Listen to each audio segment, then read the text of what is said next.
Hello everyone, welcome back to another vlog. My name is Leia if you are new here, and I have been a little bit MIA lately. Here in America the past 3 weeks or so, 2 weeks, I can't even keep track, has just been kind of tumultuous. There's been a lot of crazy things going on, and so I just sort of pulled back from social media. And any time that there's just crazy world events, I feel like social media is just the first thing that has to go. And then I just turn my attention into the family and all the little projects around the house that we need to do. So anyway, for today's video, I've just mixed up some sourdough starter. I'm going to need that tonight. Hopefully it will be ready to mix up some bagels that we can make tomorrow morning. And then the real purpose of today's video is to mix up some fire cider.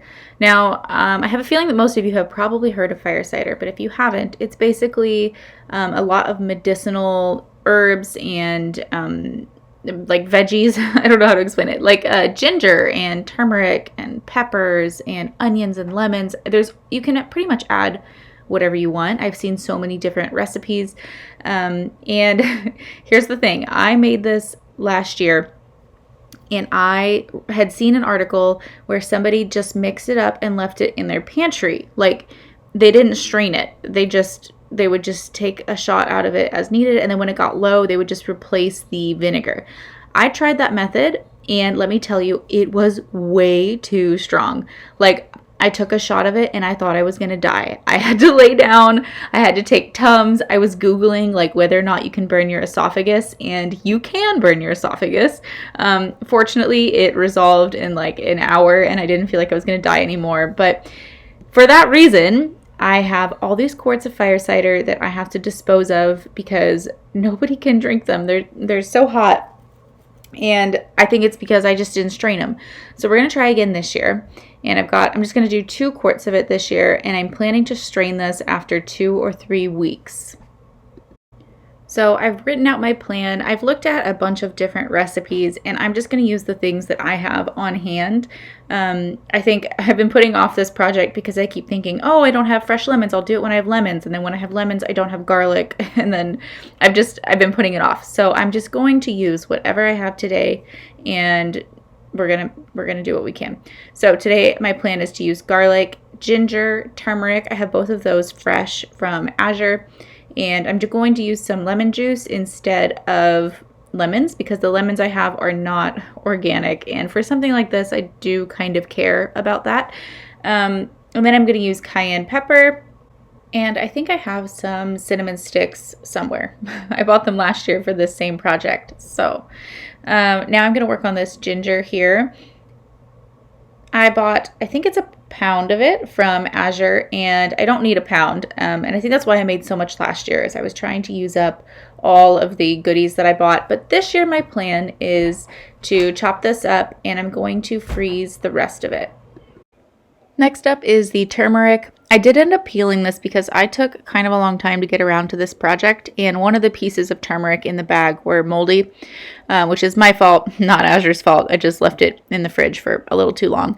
So I pulled out that piece, and then I washed all the other pieces and peeled them just because I didn't want any chance of there being any mold in this mixture here, because it's just going to sit on the shelf. And that would just be gross, right? So I've got it all peeled up and chopped, and I totally got a turmeric manicure from this. My nails are yellow, so if you care about your nails, wear gloves when you slice your turmeric because it will definitely dye your hands. Next up, I have this lemon juice. I needed to use the rest of this bottle soon anyway. I don't know how much nutrition is in this jarred juice, but it can't hurt, right? So I'm just going to add it. Like I said, fresh lemon zest and lemon juice would be better, but that's just not what we have today. And then I'm going to add these cinnamon sticks. And then lastly, I'm going to add some red pepper flakes. I was going to go out to the garden and get jalapeno, but my baby woke up and she was not having it. So I needed to wrap this project up. And it'll be better to have it done than to have none at all, right? So we are going to call it good with what we have here today. And now it's time to just top it off with this apple cider, and then I'm going to put some plastic lids on them. You definitely want to put lids that aren't going to react with the apple cider vinegar, so like no metal, that sort of thing on there. And these lids are actually super nice. They're nice and tight on there, so nothing is going to leak. If you want to turn this upside down and just give it a shake so that everything is coated, they're really convenient. And then we're just going to go back and feed the sourdough starter. I had this jar soaking in the sink for a little while so we could get all the old starter off of it. And then I'm just going to put this starter that I reserved back into there. This is 50 grams of starter, and then I'm going to add 150 grams of water and 150 grams of flour. And generally I find that this will become an active starter in about 12 hours. So occasionally if it's really cold or if I've just taken this out of the fridge, it takes 24 hours or maybe a couple of feedings to catch up. But usually 12 hours will do it for me with my starter and my kitchen at this ratio. All right, everyone, that is it for today's video. Hopefully the fire cider is interesting or of use to you. It's a really nice medicine to have around, and it's so simple to make.